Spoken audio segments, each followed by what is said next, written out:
হ্যাঁ বাবা, আমি আপনাকে ফোন করতে যাচ্ছিলাম। বলছি ওদিকের পরিস্থিতি কি বুঝছো? বাবা আর বলবেন না, লেবাররা সব নাছোড় বান্ধা হয়ে বসে আছে। শ্রেয়া ম্যাডামের সঙ্গে দেখা না করে ওরা কিছুতেই যাবে না বলছে। হ্যাঁ, ব্যাপারটা তো খুব জটিল হয়ে গেল। শোনো নীল, তুমি একটা কাজ করো, তুমি ওদের জানিয়ে দাও যে শ্রেয়া ওখানে যাবে না। আমি জানিয়ে দেবো? কি বলেন, বৌদি আসবেন না? না, ভেবে দেখলাম শ্রেয়ার ওখানে যাওয়াটা ঠিক হবে না, আর আমি চাইছিও না যে শ্রেয়া ওখানে যাক। আমি তো চাইছি না বৌদি অফিসের কাজে নাক গলাক।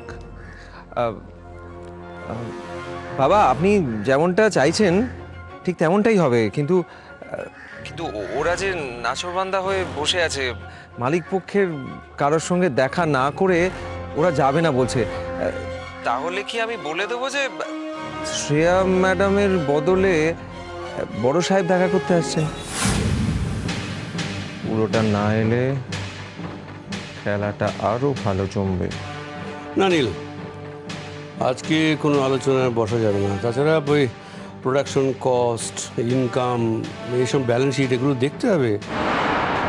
হুট করে কোনো কথা দিয়ে ফেললে সেটা তো প্রবলেম হয়ে যাবে পরে। তাহলে উপায়? উপায় উপায় মানে একটাই রাস্তা, ওদের বুঝিয়ে সুজিয়ে ফেরত পাঠিয়ে দেওয়া। কিন্তু কি বলি বলুন তো? আর এবার সেটা ওকে শিখিয়ে দিতে হবে নাকি? একদিন ধরে বিজনেস করছো, কোথায় কি বলতে হবে সেটাও জানো না। ঠিক আছে বাবা, আমি দেখছি কি করা যায়। রাখি। ওকে।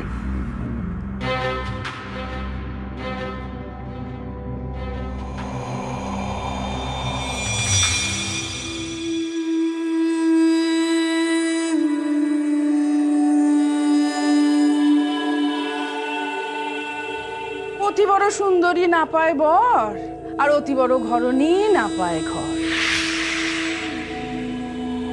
কি হলো?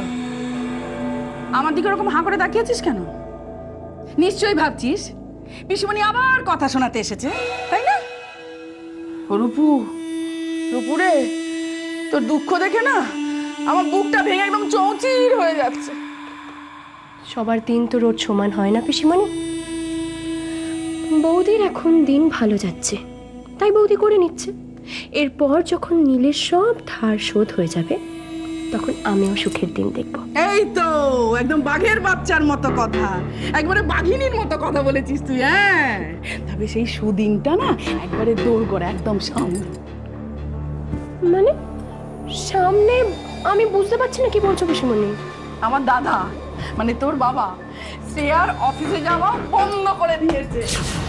হ্যাঁ, বৌদি আর অফিস যাচ্ছে না? আর যাচ্ছে না, এমন চটেছে না দাদা, অফিসে যাওয়া বন্ধ করে দিয়েছে। সত্যি এইরকম বারমুখো মেয়ে কোন গার্জেন সহ্য করবে বলতো? হ্যাঁ, দিন নেই রাত নেই হুটহাট করে বেরিয়ে যাচ্ছে, কাউকে বলা নেই কনি, অফিসে যাওয়া বন্ধ। পিসিমণি শোনো না, কিন্তু বৌদির অফিসে যাওয়া না যাওয়ার সাথে আমার কি সম্পর্ক? মানে আমি বুঝতে পারছি না। আমি তো যেরকম সেরকমই রয়ে যাবো। তুই না বড্ড বোকা, যেরকম বোকা ছিলিস সেরকম বোকাই রয়ে গেছিস। আচ্ছা, শ্রেয়ার থেকে বুদ্ধিতে পড়াশোনা তুই তো কম কিছু নোস।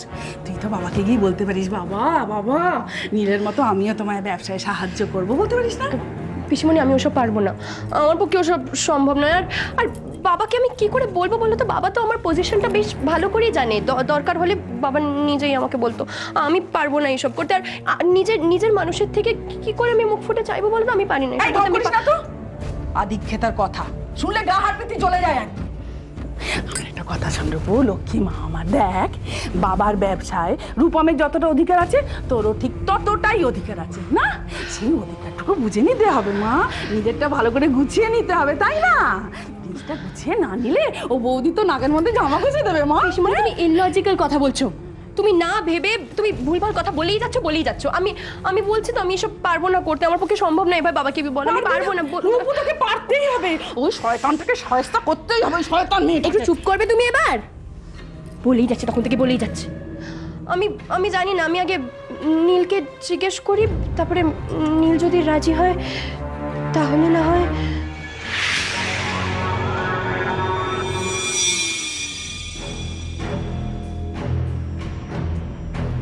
বৌদি আসবো? কমল, তুমি কোত্থেকে? আর বলো না, ওই দাদা যে কী সব কাণ্ড করে না। কেন, কি করেছে রূপম? আরে না না, সেরকম কিছু না। ওই মোবাইলটা চার্জ চলে গেছে, তাই মিটিংয়ের মাঝখানে আমাকে ডেকে বললো চার্জারটা নিয়ে আসতে হবে। ও বাপরে বাপ, আমি আমি আমি ভয় পেয়ে গেছি। মানে অফিসে আবার কোনো গন্ডগোল হয়নি ভাবলাম। না ঠিক আছে, 1 মিনিট দাঁড়াও, আমি চার্জারটা দিচ্ছি তোমাকে। তা কমল, তুমি এসেছো একদিকে, খুব ভালোই করেছো জানো তো। আমার তোমাকে দরকার। আমাকে? হ্যাঁ তোমাকে, মানে আমার একটা কাজ করে দিতে হবে। আমি বাড়ি থেকে না একটু বেরোবো, তুমি আমাকে প্লিজ নিয়ে যাবে? মানে আর শোনো, বাড়ির যেন কেউ এই ব্যাপারে জানতে না পারে। এই কথাটা শুধু আমার আর তোমার মধ্যে থাকবে, বুঝলে? খেয়েছে রে, বাবা তো বাইরের ঘরে বসে আছে। হ্যাঁ হ্যাঁ, সেই জন্যই তো আমি তোমার কাছ থেকে হেল্পটা চাইছি। যেভাবেই হোক আমাকে বাবার নজর এড়াতে হবে। কি করি বলো তো? হ্যাঁ শোনো, খুব মন দিয়ে শোনো। প্রথমেই তুমি বাবার কাছে যাবে, চার্জারের কথাটা বলবে। আর আমি জানি ওই ফাইলটা বাবার আলমারিতেই আছে, আর সেটা নেওয়ার জন্য বাবাকে উঠতেই হবে। আর সেই ফাঁকে আমি টুক করে গাড়িতে বসে পড়ব। এবার তুমি কি করবে, তুমি খুব ঠান্ডা মাথায় ধীরে সুস্থে ফাইলটা নেবে। একদম ঘাবড়াবে না, একদম থতমত খাবে না, কারণ বাবার নজর কিন্তু প্রচণ্ড শার্প। এদিক থেকে ওদিক হলেই বাবা কিন্তু ধরে ফেলবে কমল, বুঝলে?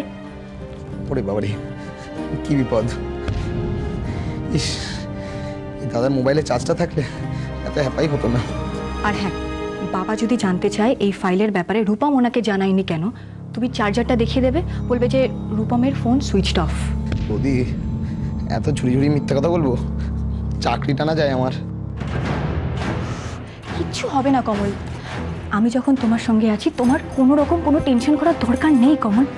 শুধু আজকের দিনটা এইটুকু উপকার করে দাও আমার জন্য, প্লিজ। আসলে জানো তো কমল, ফ্যাক্টরিতে কিছু লেবার আছে, তারা আমার জন্য খুব অপেক্ষা করছে। আমি যদি না যাই, ওরা খুব আঘাত পাবে জানো। শুধু তুমি বলে, জানো তো, শুধু তুমি বলে এই রিস্কটা নিচ্ছি। কি বেশ নামটা ফাইলের? Transport file. মনে থাকবে? সাবধান।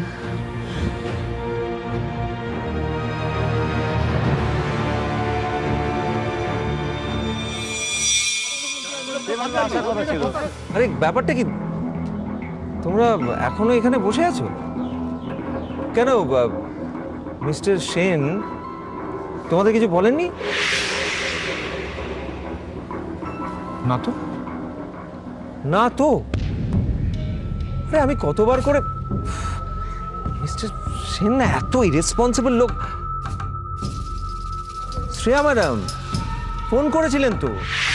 হ্যাঁ, উনি তো পরিষ্কারভাবে জানিয়ে দিয়েছেন উনি আজকে আসতে পারছেন না। মিস্টার সেন কেন বললেন না তো? এই দেখো, তোমরা কত আশা নিয়ে কতক্ষণ ধরে বসে আছো বলো তো। আমার নিজেরই এত খারাপ লাগছে না, এই মুখগুলো কিরকম শুকিয়ে গেছে। ম্যাডাম আসবেন না বলেছেন? না, তাই তো বলছি আমি। কি লাভ হলো? আমার কথা না শুনে কি লাভ হলো? শুধু শুধু হয়রানি হলো, তাই না? এইবার আমি যা যা বলেছি একটা একটা করে সকলে মিলিয়ে নিন। কি ব্যাপার, সবাই এরকম পাথরের মতো দাঁড়িয়ে আছো কেন? যাও যাও যাও, কাজে যাও প্লিজ, ম্যাডাম বলেছেন যাও। আরে কাজে যাবো না আমরা? কি ভেবেছেন কি আপনারা, গরিব মানুষের রুটি রুজি নিয়ে ছেলে খেলা?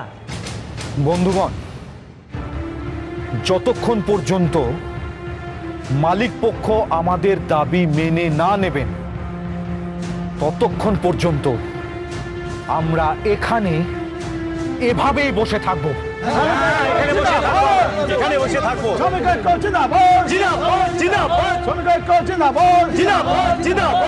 টাকা নিয়ে টাল ভাঙা করা চলছে না, চলবে না, চলছে না, চলবে না। শ্রমিকের টাকা নিয়ে টাল ভাঙা করা চলছে না, চলবে না। আস্তে, এইখানে এইভাবে গলা ফাটিয়ে না কোনো লাভ নেই। আজকে অফিসে মালিক পক্ষের কারোর টিকি তোমরা দেখতে পাবে না। আর তাছাড়া এখানে তো অনেক রকমের লোকজন আছে, কে কোথা থেকে পুলিশকে খবর দিয়ে দেবে, তাহলে কিন্তু তোমরাই বিপদে পড়বে। পুলিশের ভয় দেখাচ্ছেন? দেখুন, আইন ব্যাপারটা আমরাও কিছুটা বুঝি। আমাদের হরতাল করার ক্ষমতা পুলিশের কোনো বাবার আটকাবার ক্ষমতা নেই। তাই না? তাহলে তাই। দেখো, আমি ভালো কথা বললাম, তোমাদের শুনতে হয় শোনো, আর না হলে একটা কথা মনে রেখো, সবাইকে কিন্তু না খেয়ে শুকিয়ে মরতে হবে, তখন বাঁচাবার কেউ থাকবে না। তারপর তোমাদের ব্যাপার। শ্রমিক ঐক্য জিন্দাবাদ, জিন্দাবাদ, জিন্দাবাদ। শ্রমিক ঐক্য জিন্দাবাদ, জিন্দাবাদ, জিন্দাবাদ। শ্রমিক ঐক্য জিন্দাবাদ, জিন্দাবাদ, জিন্দাবাদ। শ্রমিকের টাকা নিয়ে নকশা করা চলছে না, চলবে না, চলছে না, চলবে না। বাবা, তো তুই তোকে নিয়ে কি করি বলতো? বললাম তো আজকে আমি বেরোবো না। না সেই জন্যে না, তবে মানে ফাইলটা কি বিড়বিড় করছিস? পরিষ্কার করে বল। আগে আগে দাদাবাবু পাঠিয়েছিল, ওই ফাইলটা চাইলো। ফাইল? কিসের ফাইল? কি যেন নামটা বলেছিল। হ্যাঁ, মনে পড়েছে, ট্রান্সপোর্টের ফাইল। ট্রান্সপোর্টের ফাইলটা চাইলো। ট্রান্সপোর্টের ফাইল? রূপম ট্রান্সপোর্টের ফাইলটা চেয়ে পাঠিয়েছে? আশ্চর্য। দাঁড়া, আগে আমি রূপমকে একটা ফোন করি। তুই কি বলতে কি বলে ফেলছিস কে জানে।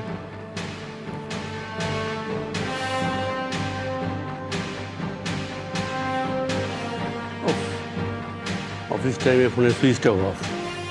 আমি তো বলতেই ভুলে গেছিলাম, দেখো না, দাদাবাবুর মোবাইলে চার্জ নেই, এই চার্জার আনতে এসেছিলাম। পদার্থ কোথা? দাঁড়া এখানে, ফাইলটা নিয়ে আসছি।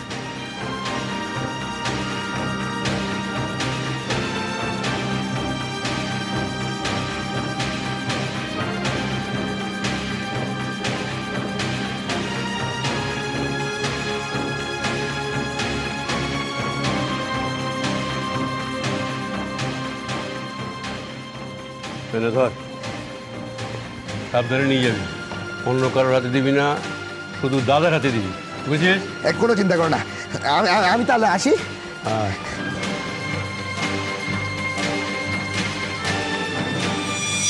মালিক পক্ষের কালো হাত ভেঙে দাও, গুড়িয়ে দাও। মালিক পক্ষের কালো হাত ভেঙে দাও, গুড়িয়ে দাও। দাদা, আর কতক্ষণ আমরা বাড়ি বসে থাকবো? মালিকরা ওই ঠান্ডা ঘরে বসে আরাম করবে, আর আমরা ভিখিরির মতো এখানে বসে থাকবো? না না, আমরা ভিখিরি নই, আমরা আমাদের নিজের দাবি আদায়ের জন্য এখানে এসেছি। দরকার পড়লে আমাদের লড়াই করে সেই দাবি আদায় করতে হবে, বুঝেছো? আমরা গরিব বলে কি ওরা ভেবেছে নাকি আমরা মানুষ নই? হ্যাঁ, আমাদেরকে নিয়ে ছিনিমিনি খেলা। মালিক পক্ষের কালো হাত ভেঙে দাও, গুড়িয়ে দাও। মালিক পক্ষের কালো হাত ভেঙে দাও, গুড়িয়ে দাও। মালিকের কালো হাত ভেঙে দাও, গুড়িয়ে দাও।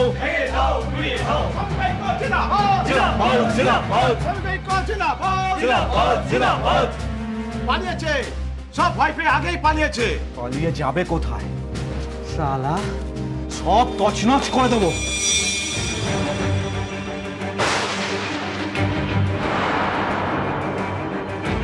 দেখুন, আপনারা শান্ত হন, আমি এসে গেছি। আমি আপনাদের কথা দিয়েছিলাম, আমি আমার কথা রেখেছি, আপনারা শান্ত হন।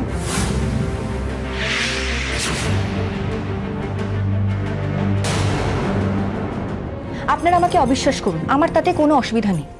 আপনারা নিজেদের আন্দোলন চালিয়ে যান, আমি এখানে আর থাকবো না, আমি চলে যাচ্ছি। আপনারা যা ইচ্ছে তাই করুন।